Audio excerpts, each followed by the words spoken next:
তৃতীয় দৃশ্য। জরিনা সেতার কোলে নিয়ে রঙ্গমঞ্চের এক পাশে বসে আছে, বিষণ্ণ উদাসীন। নজিব সৈনিকের সংক্ষিপ্ত ঘুম সেরে সদ্য উঠেছে, পোশাক সম্পূর্ণ অবিন্যস্ত। কথোপকথনের মাঝে মাঝে পোশাক ঠিক করে নিচ্ছে। নজিব: এ কি, তুমি শুতে যাওনি? জরিনা: না। নজিব: রাত কত হলো? জরিনা: সবে শুরু, এখনো সাঁঝের তারা নেভেনি, অযথা ব্যস্ত হচ্ছেন। নজিব: বাইরে কি গাঢ় অন্ধকার? জরিনা: নাই বা বেরোলেন। নজিব: সে হয় না। জরিনা: কেন? নজিব: তুমি বরাবরের মতোই অবুঝ। আর কি ফেরবার জো আছে জরিনা? ঘরে বসে থাকবো কি করে? আমরা যুদ্ধ অবতীর্ণ হয়েছি। জরিনা: যুদ্ধ শুরু হবে কাল রাতে, আপনি আজ বেরোচ্ছেন কেন? নজিব: আবদালের সঙ্গে সাক্ষাৎ করতে হবে। জরিনা: সে তো শেষ রাতে, আপনি এখন বেরোচ্ছেন কেন? নজিব: আমার নিজস্ব বাহিনীর একটু তদারক করা দরকার। জরিনা: তারা ঘুমোচ্ছে, ঘুমাক। কাল থেকে ঘুমের পালা কখন আসবে কে জানে। আজ ভালো করে ঘুমিয়ে নিতে দিন। নজিব: এরা জাত সৈনিক, সহজে জেগে ওঠে, সহজে ঘুমিয়ে পড়ে, একবার দেখে আসি। জরিনা: অন্য কেউ যাক, আপনি আমার তদারক করুন, আমাকে জাগিয়ে রাখুন, আমাকে ঘুম পাড়িয়ে যান। আমি তো জাত সৈনিক নই, আমার জেগে থাকতে কষ্ট হয়, ঘুমিয়ে পড়তে আরো কষ্ট হয়। নজিব: তুমি নিজে চেষ্টা না করলে আমি তোমাকে সাহায্য করব কি করে? জরিনা: আমার উভয় দিকে বিপদ। আপনি এত অল্প সময় ঘরে থাকেন যে কখন চলে যান এই ভয়ে চোখের পাতা এক করতে পারি না। যখন চলে যান তখন সকল ঘুম কেড়ে নিয়ে চলে যান। নজিব: কি করতে বলো? জরিনা: আমার কাছে থাকুন, আমার সামনে ঘুমোন, আমি বসে বসে দেখি। নজিব: আর বাইরে যে কাজ আমার জন্য অপেক্ষা করছে তার ব্যবস্থা করবে কে? জরিনা: অন্য কেউ যাবে। নজিব: আমি না গেলে নয়। জরিনা: এত বড় যুদ্ধ, লাখ লাখ লোক সেখানে শরীর উজাড় করে রক্ত ঢেলে দেবে, আপনি না গেলেও দেবে। নজিব: সেজন্য আমি যাব না? এ অদ্ভুত যুক্তি তোমার। জরিনা: অদ্ভুত হবে কেন? আপনি যুদ্ধে জয়ী হতে চান, আপনি অপেক্ষা করুন। আহমদ শাহ আবদালী সে জয়ের মুকুট আপনার মাথায় নিজ হাতে এসে পরিয়ে দিয়ে যাবেন। এই যুদ্ধে পরিকল্পনা তার, নিয়ন্ত্রণাধিকার তার, সাফল্যে তার গর্ব সর্বাধিক, পরাজয়ে তার গ্লানি সবচেয়ে মর্মান্তিক। জয়লাভের উদ্যোগে তাকে প্রধান হতে দিন। আপনি আমাকে জয় করুন, আমাকে অধিকার করুন, গ্রাস করুন, পিষ্ট চূর্ণ দলিত মথিত করুন। নজিব: অনিদ্রায় তোমার স্নায়ু বিকারগ্রস্ত হয়ে পড়েছে। তোমার কামনা, তোমার চিন্তা, তোমার ভাষা সব অসুস্থ বক্রপথে চালিত হয়ে তোমাকে আচ্ছন্ন করে ফেলেছে, আমাকেও আচ্ছন্ন করতে চাইছে। রাত আরো গভীর হবার আগেই বের হয়ে পড়তে চাই। জরিনা: কোন মহৎকর্ম সাধনের জন্য? নজিব: যদি সে সত্য এখনো তোমার কাছে স্পষ্ট না হয়ে থাকে, তবে আবার বলছি, রোহিলাখণ্ডের লুণ্ঠনকারী মারাঠাদের স্বহস্তে কণ্ঠরোধ করে হত্যা করতে চাই। একটি একটি করে উৎপাটিত করে ভারতের বুক থেকে মারাঠাদের নাম মুছে ফেলতে চাই। জরিনা: শুনেছি আহমদ শাহ আবদালীর রোষ আরো প্রচন্ড, আরো বহুনিময়। আর এও শুনেছি একবার যে কোনো রকমে হোক মারাঠাদের পদতলে পিষ্ট করতে পারলেই হয়, তাহলেই তার চিত্তদাহ নিববে।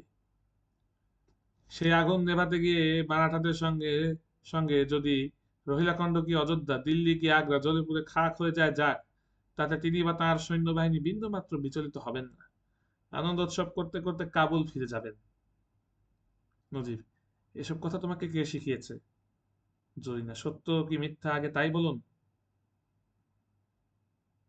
নজিব: এসব কথা যে বলেছে সে খুব পাকা লোক, বুঝতে পেরেছিল যে একটি ব্যাকুল নারী হৃদয় তার ব্যক্তিগত ধ্যান ধারণার গণ্ডিবদ্ধ তীব্রতাকে নিয়ে কিছুই অবিশ্বাস করবে না।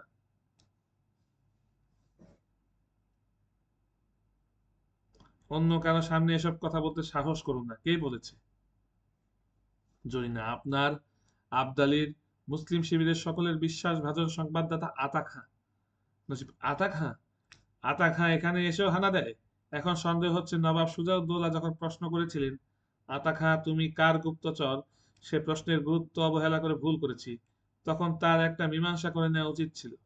জরিনা: আপনি অন্ধ, চরিতার্থতা লাভের একটা অলীক মোহে মত্ত হয়ে আপনি আপনার পৌরুষ, আপনার সাহস, আপনার শোভা, আপনার শক্তি, আপনার প্রাণ মাঠে প্রান্তরে ছড়িয়ে ফেলে দিতে উদ্যত হয়েছেন। সেখানে শুধু লাশ, শুধু রক্ত। আপনার দামের কদর সেখানে কে করবে? আমি উষ্ণ, আমি জীবন্ত। কেন আমাকে ত্যাগ করবেন? আমাকে দান করুন।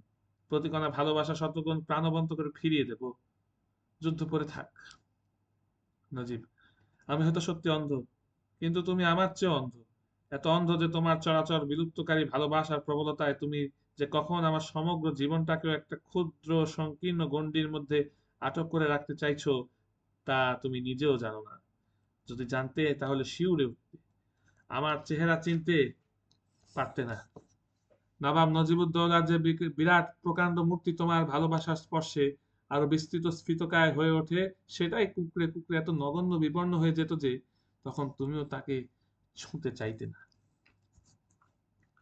জরিনা: আপনার যে বিস্তার ও দীপ্তি আমাকে অতিক্রম করে আপনাকে দূরে টেনে নিয়ে যায়, আমি তাকে স্বীকার করি না, মানি না।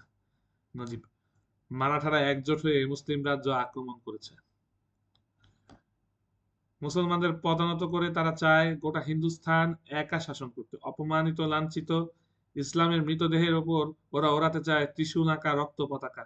আমি যদি এমন দিনে নির্বিকার হয়ে ঘরে বসে থাকি, তুমি রহিলা রাজপুরী রমণী রত্ন, তুমি কি আমাকে ঘৃণা করবে না? তুমি আমায় হৃষ্টচিত্তে বিদায় দাও জরিনা। জরিনা: আপনি ইসলামের জন্য প্রাণ দিতে চান, কারণ আপনি মহৎ, আপনি উদার, আপনি কর্তব্যপরায়ণ। আমি সামান্য নারী। ইসলামের সঙ্গে নিজের তুলনা করব, এমন দুঃসাহস আমার নেই। আল্লাহ আমার গুনাহ মাফ করুন। তবু একবার স্মরণ করে দেখুন, একদিন ছিল যখন সমস্ত বিশ্ব লোপ পেলেও আমি কিছুতেই গৌণ বিবেচিত হতাম না। আমি ছিলাম অদ্বিতীয়। আজ আপনার সিংহাসন, আপনার সাম্রাজ্য, আপনার যশ, আপনার বিশ্বাস, আপনার হিংসা, লোভ, দর্প সব আমাকে অতিক্রম করে 10 দিকে বিক্ষিপ্ত। কিন্তু আপনি নির্দয়, আপনি অসরল, আপনি আত্মবঞ্চনাকারী। নজিব: বিদায়ের পর্বটাকে আর কিছুতেই অমলিন থাকতে দিলে না। হয়তো এতটা আশা করা অনুচিত হয়েছে। হয়তো নারী মাত্রে এ দুর্বলতার শিকার।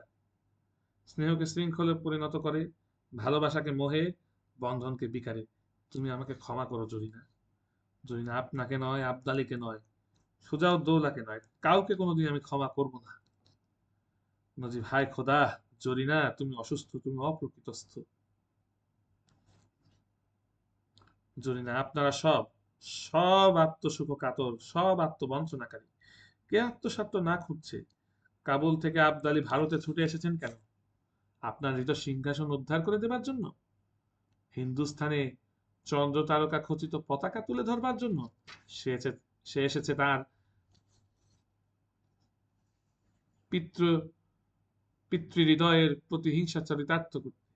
তার সন্তান লাহোর অধিপতি তৈমুর শাহকে যে মারাঠারা বিতাড়িত করেছে, তাদের রক্ত শোষণ করতে চায় আবদালি। আবদালির সৈন্যবাহিনীর স্বার্থ লুটতরাজ, উৎসব উল্লাস, ভারত উদ্ধার, ইসলামের পুনঃপ্রতিষ্ঠা। দ্বিতীয় চিন্তায় উদ্ভাসিত পোশাকি জৌলুস মাত্র। সুজাউদ্দৌলা উদ্বেগহীন, কারণ কোন বিষধর সর্প তাকে এখনো ছবল দেয়নি। দিলে সেও পাগল হয়ে উঠত। নজিব: হয়তো এ সবই তোমার নিজের চিন্তার দ্বারা উদ্ভাসিত, হয়তো এর পেছনে অন্য কারো শিক্ষা তোমার রক্তাক্ত হৃদয়ের উপর বিষ ঢেলে দিয়েছে। হয়তো এ কাজ আতাখার, কে জানে। আর দেরি করা সম্ভব নয় জরিনা, আমি চলি। জরিনা: এখনই চলে যাবেন? মুজিব: কয়েক ঘন্টা শিবিরের আশপাশ পরীক্ষা করে কাটাবো, সবার খোঁজ খবর নেব। তারপর হয়তো রাত অল্প বাকি থাকবে। হয়তো এখানে ফেরার সময় আর পাবো না। প্রধান সেনাপতির সঙ্গে মন্ত্রণায় যোগ দিতে হবে। চলি জরিনা। জরিনা: আপনাকে রূপে কেহ যে পারত, সে নারী আমি নই। একদিন হয়তো আমি পারতাম, আজ সে ক্ষমতা অন্য কারো। নজিব: এ কথার অর্থ কি? জরিনা: যার সান্নিধ্য লাভ করে আমার মন তার চেতনা শক্তিকে আবিষ্কার করেছে, যার প্রতিকৃতি ধ্যান করে আমার দৃষ্টিশক্তিতে তীব্রতা এসেছে, সেই নবাব নজিবুদ্দৌলা আমার চোখে ফাঁকি দেবেন কি করে? নজিব: কি বলতে চাও স্পষ্ট করে বলো। জরিনা: দেশ নয়, জাতি নয়, যশ নয়। যা আপনাকে এই অন্ধকার রাতে আমার কাছ থেকে ছিনিয়ে নিয়ে যাচ্ছে, সে অন্য কোনো নারী, অন্য কোনো নতুন জ্যোতির্ময় রমণী। হয়তো আমার মধ্যে আস্বাদিত পরিচিত রূপের সে সম্পূর্ণ বিপরীত। হয়তো সে কঠিন, প্রখর। আমি যা নই, সে ঠিক তাই। অসিদ্ধৃতা, অশ্বারোহিণী, রণনিপুণা। নদী জরিনা।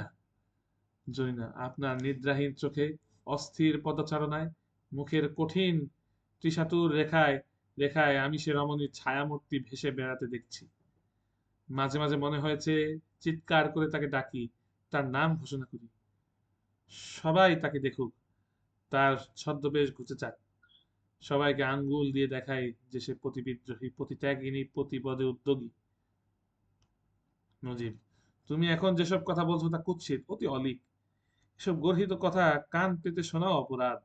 যার পুণ্য নামের প্রতি ইঙ্গিত করছো তাকে জানলে এ কথা তুমি উচ্চারণ করতে পারতে না। জরিনা: আমারও সেই ক্ষোভ রয়ে গেল।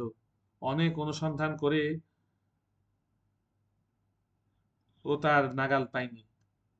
কেবল এইটুকু জেনেছি যে সে এই শিবিরেই থাকে, আর নবাব নজিবুদ্দৌলা তার আশ্রয়দাতা, তার ত্রাণকর্তা, তার দুঃখ মোচনকারী। নজিব: তুমি যার কথা বলছো তিনি আশ্রয়ের ভিখারি নন, কাজেই আমি তার আশ্রয়দাতা নই। আত্মরক্ষায় তিনি অতিশয় সমর্থ। আমি কি করে তার ত্রাণকর্তা হব? তার দুঃখ মোচন করা আমার সাধ্যাতীত, নইলে অবশ্যই তার কষ্ট হরণ করে নিতাম। তোমার আর কিছু বলার আছে? জরিনা: না। নজিব: আমি তাহলে চলি, আবার কবে তোমাকে দেখতে পাবো জানি না। দুজন দুজনকে অপলক চোখে দেখে। নজিব শেষবারের মতো নিজের যুদ্ধের পোশাক টেনে নেড়ে ঠিক করে নেয়, ধীর ধীর পদক্ষেপে বেরিয়ে যায়। জরিনা নজিবের পথের দিকে তাকিয়ে থাকে। পর্দা পড়বে।